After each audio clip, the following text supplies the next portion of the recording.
Hello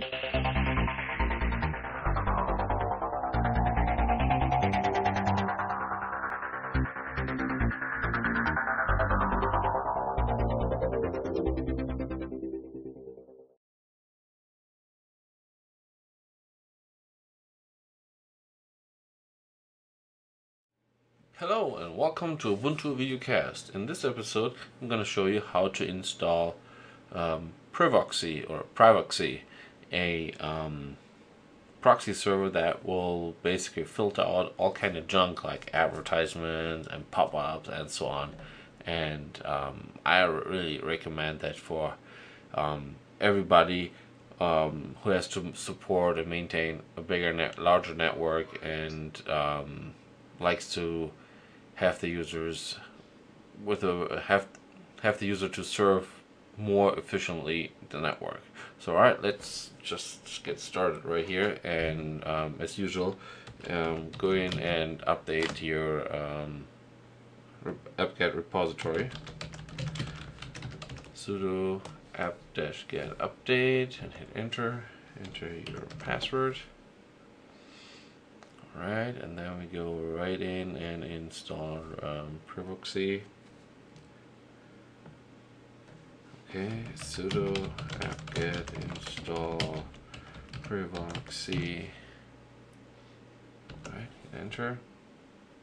You can see it's a very small proxy server, but it's very efficient.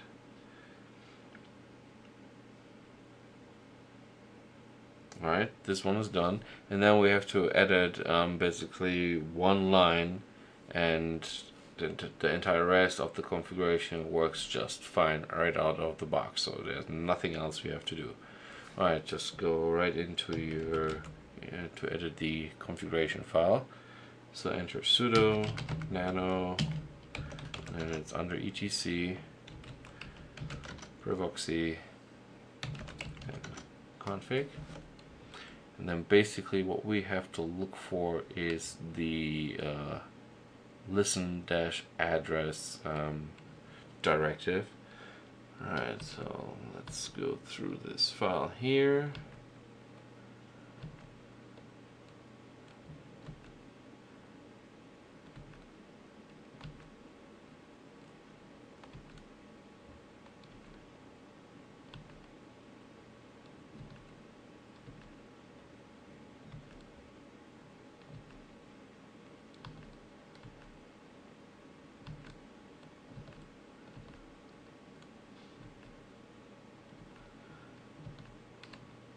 Alright, there we go.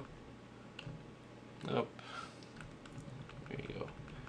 So it says here by default localhost :8118.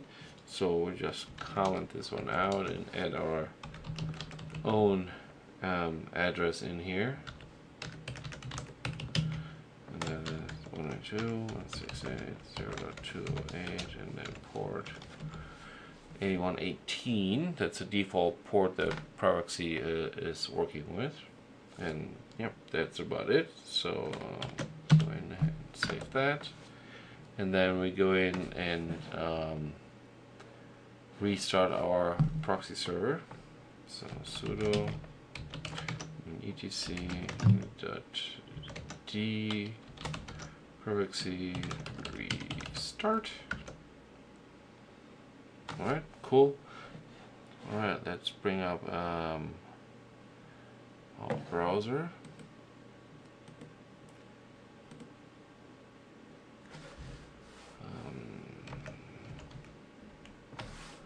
Right, Chromium. There we go. Let's move that right into the window here. Alright, let's go into the configuration. And then under the hood, change proxy, and then change it to manual, and enter the address for HTTP and HTTPS, and then the port 8118. Alright, and then apply that system wide. Alright, close this. And close this, and then let's go to www.cnn.com. Alright, cool, it's working. Or is it not? Yeah, it is. And then to basically show you that it's filtering or blocking advertisement and pop-ups, I found a website on the internet here, advertising.com, and this one is entirely blocked, so it's doing its job. So I hope you liked this video and that I could help you out with filtering some pop-ups and advertisement and so on. And if you like to leave a comment or post something, please do that on my YouTube channel or on my website www.ubuntuvideocast.com, and don't forget I have a form right there, so click on the form link, and I would appreciate if you leave a note or post something in my form. Thank you very much, and see you next time.